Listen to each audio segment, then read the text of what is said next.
Representative Struzzi. Thank you, Mr. Chairman. Good morning. Good morning. When the governor presented his budget on February 4th, I believe he said quite adamantly that there were no new taxes in this year's budget. Yet, in the same breath, we talk again about Restore PA, which is in essence a new tax, a severance tax on the natural gas industry. Basically to take money from the severance tax, roughly about $360 million, leverage that for new debt service to the tune of about $4.5 billion to fund Restore PA, which is basically a magic elixir to be the cure-all to all of our issues that we have in Pennsylvania. I don't think anybody disputes that we have infrastructure needs, transportation needs, et cetera.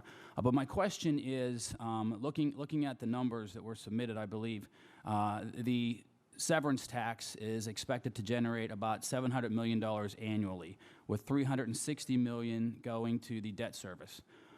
Where then, or what is the plan for the additional $340 million that will supposedly be generated by the severance tax? So let me say a couple of things.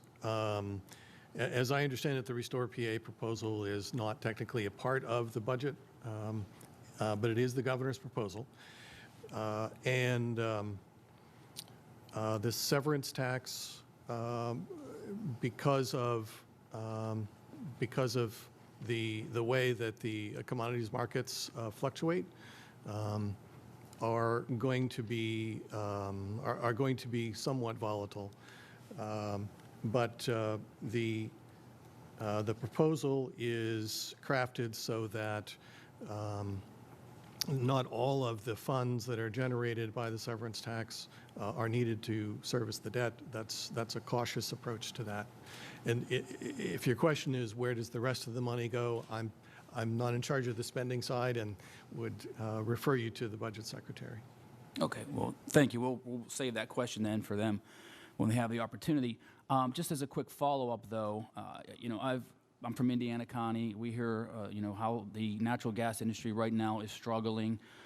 Say, by chance, we do move forward with the severance tax and Restore PA occurs, and we take on that $4.5 billion in debt, and then because of the severance tax or other factors, we lose our natural gas industry to other states or businesses close.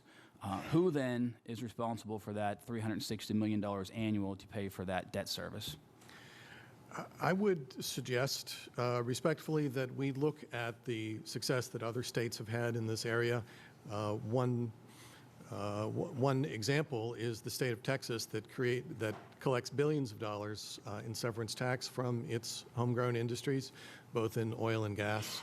I saw recently where the Texas producers of oil and gas had put out a press release touting the fact that they had provided billions of dollars that were used for Texas schools and infrastructure.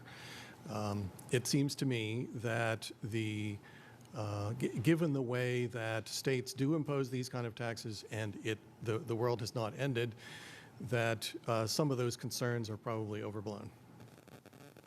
Okay, well, I think we can have a debate on energy another day, but I don't believe the state of Texas has an impact fee, which we also have.